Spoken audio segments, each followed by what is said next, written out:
Good morning, professors. My name is Chidimma Onyekwe, a current student of Brandman University, pursuing a doctoral degree program in psychiatric and mental health nursing. I'm presenting to you this morning Stakeholders Education Plan,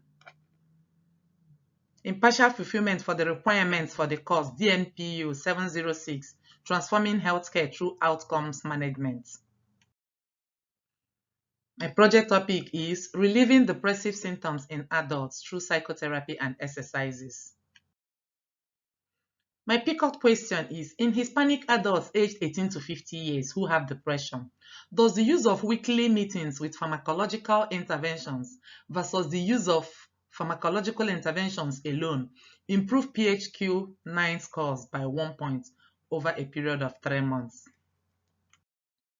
For the purposes of this discussion, my stakeholders include the CEO representing administration, the doctors representing the clinical area, the nurse practitioner also representing the clinical area, the hospital accountant representing finance department, and the case manager representing patients' families. For my theoretical framework, I chose to base this project on the health belief model.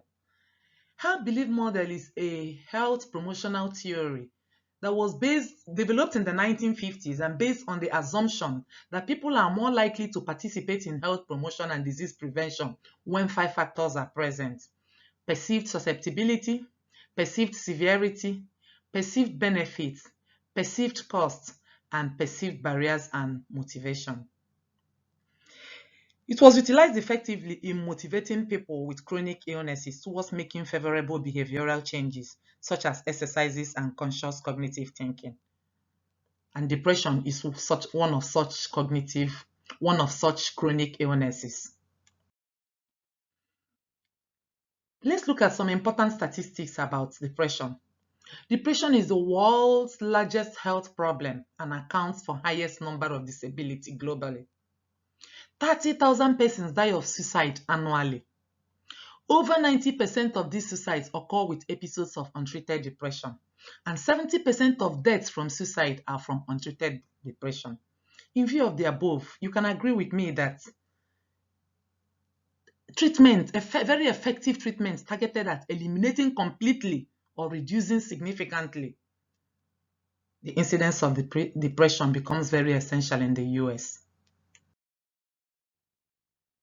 What treatment options are available?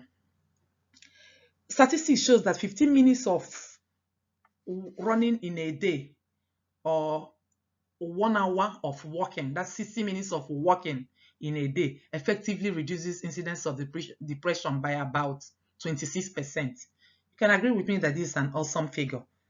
But unfortunately, pharmacological treatment is the mainstay of treatment. People do not like taking medication. The effect is general poor compliance and poor response with subsequent relapse.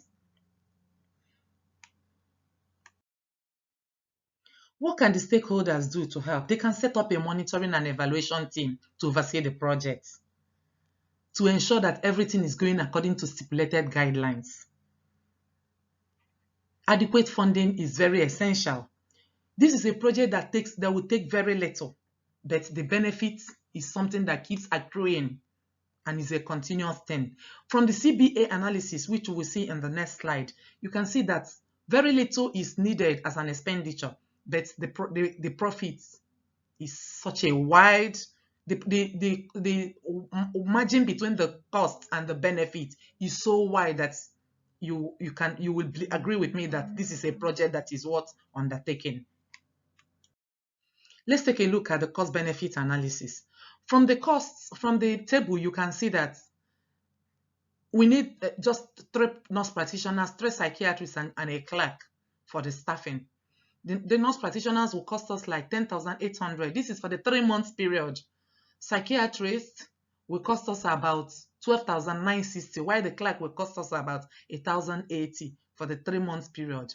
Then we'll get our stationaries, the questionnaire and the diary, which will cost us about $100.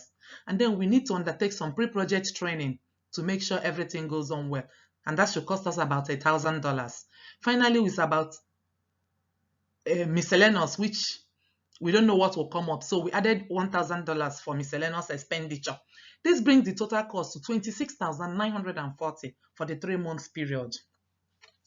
Then let's take a look at the benefits. From the table, you can see that a total of $203,400 will accrue as benefit. This figure is gotten from the fact that one night admission costs $2,260. So if you calculate for 90 days, it will give you $203,400, which is quite a huge sum. Another benefit is that instead of these people being an admission, they can be generating something. They can become productive wherever they are working.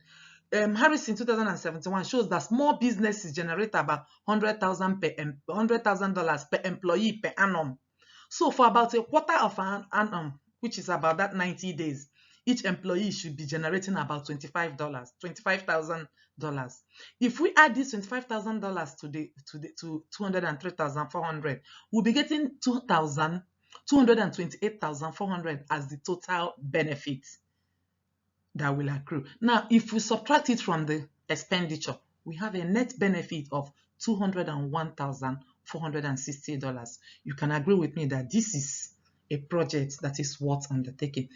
Mind you, this expenditure is for just the project, which is going to last like 3 months, but the benefit is something that is continuous. It is something that is going to be ongoing, and the hospital, each facility will continue to benefit from it. Plan for delivering the projects. Once I get the approval, I'll get informed consent from the participants. I will use the patient health questionnaire. I will do a pre and a post intervention. The pre-intervention serves like a baseline.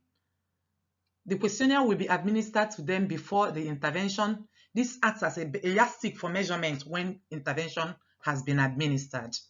Then the sample size, here I said 70 subjects. Actually, my figure is going to be 60 subjects, but I chose to recruit 70 so that when some people drop along the line, I will still have enough figures to continue with my project. Half of them will be the experimental group, while half of them will be my control group.